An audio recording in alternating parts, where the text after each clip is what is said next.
நீங்க எல்லாம் எங்க இருந்து வரீங்க? நாங்க திருப்பூர் மாவட்டம் வடக்கு சட்டமன்ற தொகுதி. விஜய்க்கு எதுக்காக ஆதரவு கொடுக்குறீங்க? நாங்க அவர் சினி ஃபீல்டுக்கு விஜய் மக்கள் சினி ஃபீல்டுக்கு வந்ததுலேருந்து அவர் நடிப்பும் உண்டு. நடிப்பையும் நாங்க நல்லா ரசிச்சு பார்த்து இன்னைக்கு மக்களுக்காக நல்ல சேவை செய்ய வந்திருக்காரு.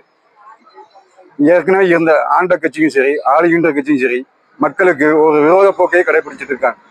அதுக்கு ஒரு மாற்றத்தை ஏற்படுத்துக்காக எங்களுடைய தளபதி மக்கள் வேட்பாளர் விஜய் அவர்கள் மக்களுக்கு இன்னும் நல்லது செய்வதற்காக நாங்கள் எல்லாரும் ஒன்று சேர்ந்து வருகின்ற 2026 சட்டமன்ற தேர்தலில் அவரை முதலமைச்சர் என்னும் சிம்மாசனத்தில் அமர வைப்பது எங்களது முதல் குறிக்கோள். இந்த கூட்டம் இன்னைக்கு ரசிகர் கூட்டமா இல்ல அவர் முன்வைக்கிற அரசியலுக்கான கூட்டமா? இது முக்கியமா சொல்ல போனா ரசிகர் கூட்டம் என்பதை விட அரசியலுக்காக மக்களுக்காக நாங்கள் ஒன்று கூடுற கூட்டம்.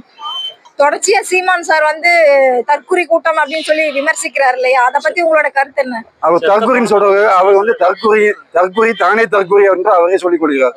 அது அவரை பத்தி பேசுறதுக்கு நாங்கள் விமர்சனம் செய்வது எங்களுக்கு அது ஒரு விமர்சனமே கிடையாதுங்க. அப்புறம் ஸ்டாலின் சார் சொல்லியிருக்காரு உதயநிதிக்கு எதிராக தான் இவர் அரசியல் களத்துல இருக்காரு, அவர் கொள்கை பிடிப்போட இருக்காரு, ஆனா இவர்கிட்ட அந்த மாதிரி எதுவுமே இல்ல அப்படின்னு சொல்றாரு. அதை பத்தி என்ன? எங்களுக்கு கொள்கை எதிரி அரசியல் எதிரி ரெண்டு தான் நாங்க சொல்லியிருக்கோம். உதயநிதி எதிரின்னு நாங்க சொல்லவே இல்லைங்க.